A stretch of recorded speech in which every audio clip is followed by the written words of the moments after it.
জনাব শামীম ওসমান, আমাদের প্রশ্ন ছিল যে আপনার গত ৪ বা ৫ বছরে এরকম কোনো বিষয়ে আর মনে হয়েছে কিনা বাংলাদেশে এই গুম খুনের বিষয়ে কোনো আর প্রশ্ন তোলা যেতে পারে? জনাব শামীম ওসমান, আপনার নিশ্চয়ই মনে আসে একরামুল বলে চট্টগ্রামের একজন কাউন্সিলর তার মেয়ে যখন বলছিল বাবা তুমি কান্না করছো যে, এবং তারপরে যখন তাকে গুলি করে হত্যা শব্দ আমরা শুনলাম, সেই সময়ের মধ্যে কিন্তু আমরা অনেকেই বলছিলাম যে এইখানেই এটি শেষ হওয়া উচিত, কিন্তু এটি আসলে শেষ হয় নাই। জনাব শামীম ওসমান। জি, আমি আপনার সাথে 100% একমত। আমি কোনো অবস্থাতে একজন মানুষ হিসাবে পৃথিবীর 800 কোটি মানুষও যদি চায় একজন মৃত মানুষকে জাগিয়ে তুলবে, তা তো জাগিয়ে তুলতে পারবে না, তাই না? তো একজন মানুষকে আমি গুম করে দিব, খুন করে দিব, এই বিষয়টাকে আমি একজন মানুষ হিসাবে আমি যদি মৃত্যু হয়ে যায় আমার, আমি কোনোদিন এটাকে সাপোর্ট করব না। এবং অতীতে কে কি করেছে সেই জন্য আমাকে একই পথে চলতে হবে, আমি সেটাকেও মনে করি না। তারপরেও আমার শ্রদ্ধাভাজন ফারুক ভাই কিছু কথা বলেছেন গুম খুনের ব্যাপারে, আমি এবং আপনাকেও নিয়েও বলেছেন, উনি ইন্ডিপেন্ডেন্ট বারবার বলছেন এই কারণে যে ইন্ডিপেন্ডেন্ট টেলিভিশনের মালিক আমাদের দলের একজন নেতা, এই কারণে তো ফারুক ভাই এটাকে মিন করছে। আমি আসলে ইন্ডিপেন্ডেন্ট টেলিভিশনের মানে সাফাই এখানে গাইবো না, কিন্তু ইন্ডিপেন্ডেন্ট টেলিভিশনে থাকতে আমি কি করেছি সেটা আমি মানে এটা এখনো ইয়েতে দেখা যায়। ফারুক ভাই কেন বারবার বলছেন আমি জানি না, এটা আলাদা কথা হবে, আমরা অন্য এই প্রসঙ্গে বলতে বলি। ব্যক্তিগতভাবে টেলিফোন করে জেনে নিন, আমার জানতে হবে না আপনার কাছে, জানতে হলে আপনি জানেন নিবনে। স্বামী আপনি বলেন। আচ্ছা, থ্যাংক ইউ। আমি একটু বলছি, আমি আমাদের সজীব ওদের জয় একটা ফেসবুকে এই যে আমেরিকা গত 2 দিন আগে একটা স্ট্যাটাস দিয়েছেন, 3-4 দিন আগে, বিএনপি জামাতের সরকারের 100 দিনের সন্ত্রাসী কার্যকলাপে নিহতের সংখ্যা ছিল 100 দিন মাত্র 100, এবং যা দিয়েছেন উনি সব কয়টা হলো মিডিয়ার থেকে নেওয়া। আমার হাতে কাগজগুলি আছে এবং এগুলি সব মিডিয়ার থেকে দেওয়া। এবং উনি ওইখানে বলেছেন 100 দিনে নিহতের সংখ্যা ছিল 1200, ধর্ষণের ঘটনা গড়ে প্রতিদিন 4টি, খুনের সংখ্যা গড়ে প্রতিদিন 6 জন। থানার ওসিও নিজের জান বাঁচাতে জিডি করেছিলেন। হ্যাঁ, এখন আমি এই কথা দিয়ে এটা প্রমাণ করতে চাই না যে ওনারা করেছেন দেখে আমাকে করতে হবে, এটা আমি বলতে চাই না। অফকোর্স ইলিয়াস আহমেদ চৌধুরীকে আমি চাই রাষ্ট্রের দায়িত্ব, কিন্তু বিএনপির কথা এখানে না থাক, আপনি আমাকে বলেন তো যে গত 20 বছরের মধ্যে এরকম কখনো হয়েছে যে আন্তর্জাতিকভাবে বাংলাদেশকে যারা বাহিনী আছে তাদেরকে এই গুম খুন তারপরে হচ্ছে বিচার বহির্ভূত হত্যাকাণ্ড তাদের জন্য আসলে স্যাংশন দেওয়া হয়েছে, প্রশ্ন তুলেছে, এরকম 20 বছরের মধ্যে এরকম ঘটনা কখনো ঘটেছে নাকি আন্তর্জাতিক সম্প্রদায়? এইটার উত্তর কিন্তু আমাদের সাবেক আইজিপি সাহেব, আপনি যে প্রশ্ন করেছেন ডক্টর বেনজির আহমেদ, উনি কিন্তু খুব আমেরিকাতে বসেই এই প্রশ্ন উত্তর দিয়েছেন, এবং উনি 3টা লবিস্ট ফার্মের নামও বলেছেন, এবং এই লবিস্ট ফার্মের মাধ্যমে কিভাবে এই তথ্য বিকৃত করা হয়েছে সেই কথাটাও কিন্তু উনি বলেছেন।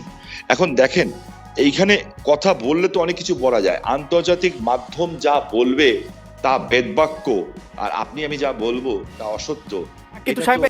কিন্তু সাহেব আপনি আমি যা বলবো তা অসত্য বা বেদবাক্য না হলেও মানে আমাদের কি খালি সরকারের কথাই বিশ্বাস করতে হবে? আমরা বিএনপির কথা বিশ্বাস করতে পারবো না, কোনো মানবাধিকার সংস্থার কথা বিশ্বাস করবো না, বিদেশের কথা বিশ্বাস করবো না, আমাদের খালি সরকারের কথাই বিশ্বাস করতে হবে? আমরা যেটা চোখে দেখবো এবং যেটা বুঝবো সত্য, আমরা সেটাকেই বিশ্বাস করব এবং সেটাকে বিশ্বাস করা উচিত। আমি আপনাকে একটা জিনিস স্পেসিফিক্যালি বলতে চাই খুব পরিষ্কার ভাবে, আমি একজন হিউম্যান বিং হিসাবে আমি কোনো ধরনের হত্যাকাণ্ডকে আমি সমর্থন করি না এবং করা উচিত, তাহলে আমি মানুষ হিসেবেই গণ্য হব না। এখানে একটা লিস্ট আছে আমার কাছে, বিশাল লিস্ট, আমাদের IB Rahman, SM Kibria, Asadullah master, Mumtaz ভাই, গোপাল কৃষ্ণ মুহুরী, অধ্যাপক হুমায়ুন আজাদ, অধ্যাপক ইউনুস, এরকম দেশ বরেণ্য ব্যক্তিদের নামের লিস্ট আছে আমার কাছে এখানে প্রচুর, যেগুলি, এবং ইভেনচুয়ালি ফারুক ভাইদের সময় ব্রিটিশ হাই কমিশনার যখন শাহজালাল বাবার মাজারে গেছিলেন, ওনার উপরে বম ব্লাস্ট হয়েছিল, ওখানে কিন্তু মানুষ মারা গেছিল। কিন্তু সাহেব আপনি কিন্তু বিএনপির আমল থেকে আসতেই পারতেছেন না, আপনি বিএনপির আমলেই থাকতেছেন, আপনি এই আমলে আসেন যে আমলের মধ্যে জাতিসংঘ হচ্ছে বাংলাদেশের 4 জন বাহিনী প্রধানকে আসলে স্যাংশন দিয়েছে, জাতিসংঘ প্রত্যেকবার বলছে এটার কথা, আন্তর্জাতিক মানবাধিকার সংস্থাগুলি বলছে, বাংলাদেশের আওয়ামী লীগ ছাড়া সবাই বলছে, মায়ের কান্না বলে সংস্থাগুলি বলছে। আওয়ামী লীগ ছাড়া সবাই বলছে কিনা আমি জানি না, বাট আমি যেটা দেখেছি যে র্যাবের নতুন ডিজি কিন্তু পরিষ্কার ভাবে বলেছেন, র্যাবের ডিজি বলেছেন যে আমাদের কাছে যে লিস্ট চাওয়া হয়েছিল আমরা তার উত্তর দিয়েছি, এবং এই উত্তরের পরে আমাদেরকে কোনো পাল্টা প্রশ্ন করা হয় নাই। আমরা দেখি এরপরে ওনারা কি বলেন, সেটা একটা সাবজেক্ট ম্যাটার।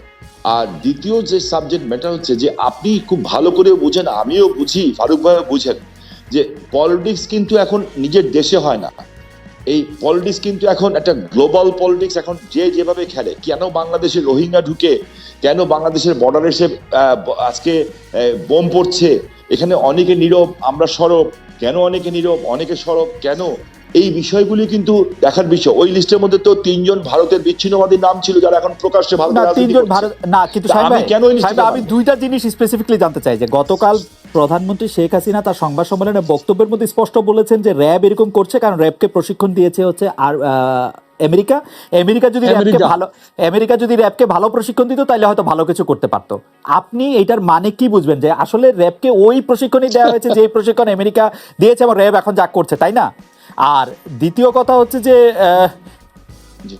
না সাহেব, আপনি বলেন যে মানে র্যাবকে তো প্রধানমন্ত্রী স্বীকার করছেন যে র্যাব যেমন প্রশিক্ষণ দেওয়া হচ্ছে। প্রধানমন্ত্রী এখন দেখেন, আপনি যদি কথার একটা পার্ট ধরেন তাহলে কথাটা মানে এটা হয়। উনি মাননীয় প্রধানমন্ত্রী, জাতির পিতার কন্যা, উনি এটা বলেন নাই।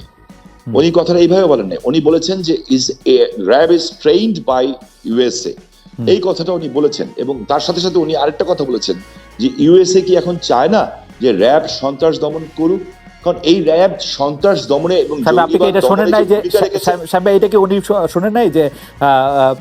প্রধানমন্ত্রী বলেছেন যে র্যাবকে যদি অন্যরকম ট্রেনিং দিত তাহলে অন্যরকম হতো, এরকম একটা লাইন। আমি কিন্তু খালেদ মহিউদ্দিন, আমি এই ব্যাপারে একটা উত্তর দিতে চাই, প্রশ্ন করতে চাই। জি দিবেন সাহেব, শেষ করুন সাহেব, শেষ করুন প্লিজ। আমি একটা কথা বলতে চাই যে দেখেন, আমি কিন্তু র্যাব যখন গঠন হয়েছে, ইটস ট্রু যে এই এরা অনেক ভালো কাজ করেছে। এদের দ্বারা অনেক সব শ্রেণী পেশার মানুষের মধ্যে ভালো খারাপ আছে।